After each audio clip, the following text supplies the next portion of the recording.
Welcome back. In our last video, we discussed the different kinds of the number 7, from how God laid out the 7 divisions of the world,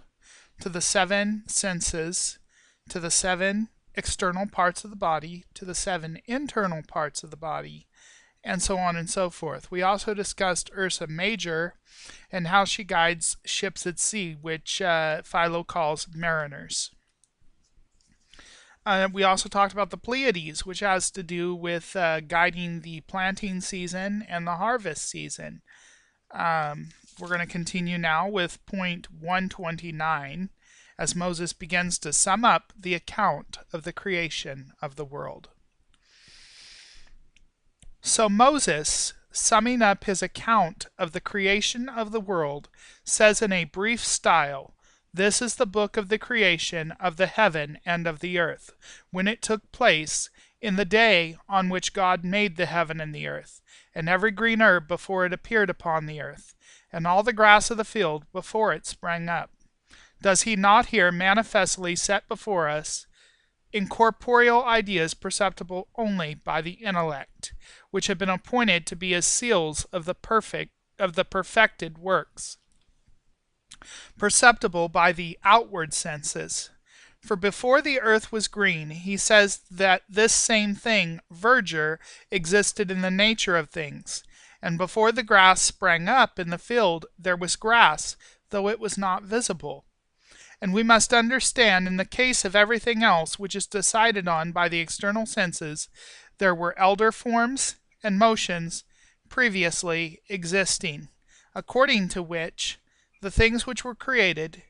were fashioned and measured out.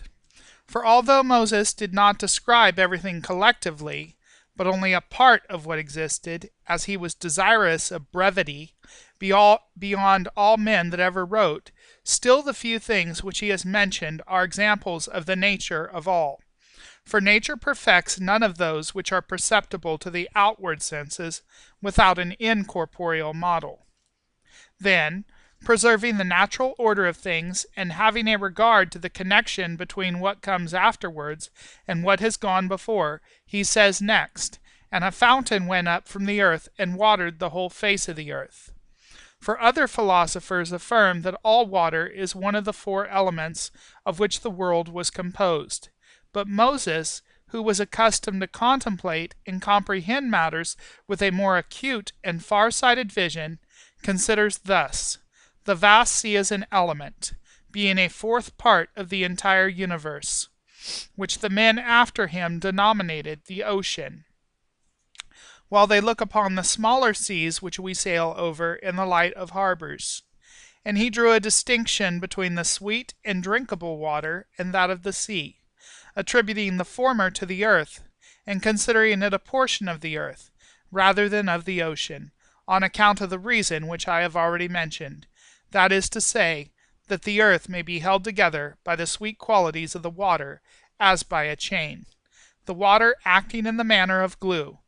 For if the earth were left entirely dry, so that no moisture arose and penetrated through its holes, rising to the surface in various directions, it would split. But now it is held together, and remains lasting, partly by the force of the wind which unites it, and partly because the moisture does not allow it to become dry, and so to be broken up into larger and smaller fragments. This is one reason, and we must also mention another, which is aimed at the truth like an arrow at a mark. It is not the nature of anything upon the earth to exist without a moist essence, and this is indicated by the throwing of seed, which is either moist as the seed of animals, or else does not shoot up without moisture, such as the seeds of plants, from which it is evident that it follows that the aforesaid moist essence must be a portion of the earth which produces everything, just as the flux of the catamenia is a part of women. For by men who are learned in natural philosophy, this also is said to be the corporeal essence of children. Nor is what we are about to say inconsistent with what has been said, for nature has bestowed upon every mother, as a most indispensable part of her conformation, breasts, gushing forth like fountains, having in this manner provided abundant food for the child that is to be born. And the earth also, as it seems, is a mother, from which consideration it occurred to the early ages to call her Demetra, combining the names of mother, meter, and earth, G or D. For it is not the earth which imitates the woman, as Plato has said, but the woman who has imitated the earth, which the race of poets has been accustomed with truth to call the mother of all things, and the fruit-bearer, and the giver of all things, since she is at the same time the cause of the generation and durability of all things, to the animals and plants. Rightly, therefore, did nature bestow on the earth as the eldest and most fertile of mothers, streams of rivers, and fountains like breasts, in order that the plants might be watered, and that all living things might have abundant supplies of drink. After this, Moses says that God made man, having taken clay from the earth, and he breathed into his face the breath of life. And by this expression he shows most clearly that there is a vast difference between man as generated now and the first man who was made according to the image of God. For man as formed now is perceptible to the external senses, partaking of qualities, consisting of body and soul, man or woman, by nature mortal. But man, made according to the image of God, was an idea, or a genus, or a seal, perceptible only by the intellect, incorporeal, neither male nor female, imperishable by nature. But he asserts that the formation of the individual man, perceptible by the external senses, is a composition of earthly substance and divine spirit. For that the body was created by the Creator taking a lump of clay and fashioning the human form out of it, but that the soul proceeds from no created thing at all, but from the Father and Ruler of all things. For when he uses the expression he breathed into, etc., he means nothing else than the divine spirit proceeding from that happy and blessed nature, sent to take up its habitation here on earth for the advantage of our race, in order that, even if man is mortal according to that portion of him which is visible, he may at all events be immortal according to that portion which is invisible. And for this reason one may properly say that man is on the boundaries of a better and an immortal nature, partaking of each as far as it is necessary for him, and that he was born at the same time both mortal and immortal, mortal as to his body, but immortal as to his intellect. But the original man, he who was created out of the clay, the primeval founder of all our race, appears to me to have been most excellent in both particulars, in both soul and body, and to have been very far superior to all the men of subsequent ages from his preeminent excellence in both parts. For he in truth was really good and perfect, and one may form a conjecture of the perfection of his bodily beauty from three considerations. The first of which is this: when the earth was now but lately formed by its separation from that abundant quantity of water which was called the sea, it happened that the materials out of which the things just created were formed were unmixed, uncorrupted, and pure, and the things made from this material were naturally free from all imperfection. The second consideration is that it is not likely that God made this figure in the present form of a man, working with the most sublime care, after he had taken the clay from any chance portion of earth, but that he selected carefully the most excellent clay of all the earth, of the pure material, choosing the finest and most carefully sifted portion, such as was especially fit for the formation of the work which he had in hand. For it was an abode or sacred temple for a reasonable soul which was being made, the image of which he was about to carry in his heart, being the most godlike looking of images. The third consideration is one which admits of no comparison with those which have already been mentioned, namely, this: the Creator was good both in other respects and also in knowledge, so that every one of the parts of the body had separately the numbers which were suited to it, and was also accurately completed in the admirable adaptation to the share in the universe of which it was to partake. And after he had endowed it with fair proportions, he clothed it with beauty of flesh, and embellished it with an exquisite complexion, wishing, as far as was possible, that man should appear the most beautiful of beings, and that he is superior to all these animals in regard of his soul is plain, for God does not seem to have availed himself of any other animal existing in creation as his model in the formation of man, but to have been guided, as I have said before, by his own reason alone. On which account Moses affirms that this man was an image and imitation of God, being breathed into in his face, in which is the place of the sensations, by which the Creator endowed the body with a soul. Then, having placed the mind in the dominant part as king, he gave him as a body of satellites the different powers calculated to perceive colors and sounds, and flavors and odors, and other things of similar kinds, which man could never have distinguished by his own resources without the sensations. And it follows of necessity that an imitation of a perfectly beautiful model must itself be perfectly beautiful.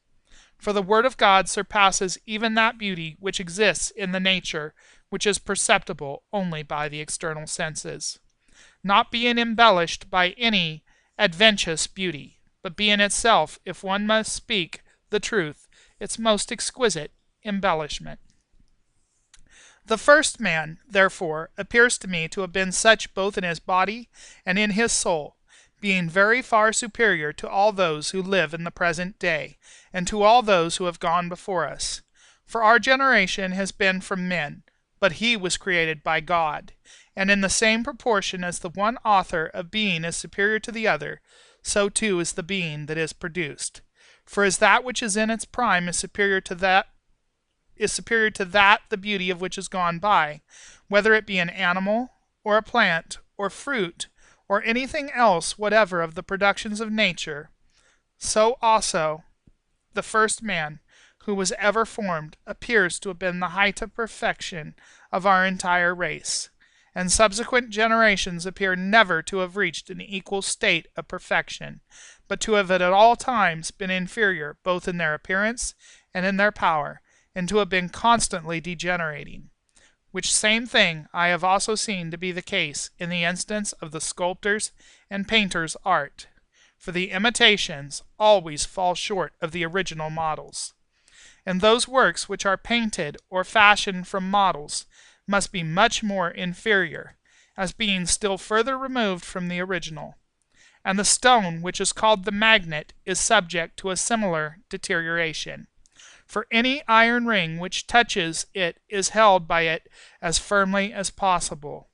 but another which only touches that ring is held less firmly, and the third ring hangs from the second, and the fourth from the third, and the fifth from the fourth, and so on from another in a long chain, being all held together by one attractive power,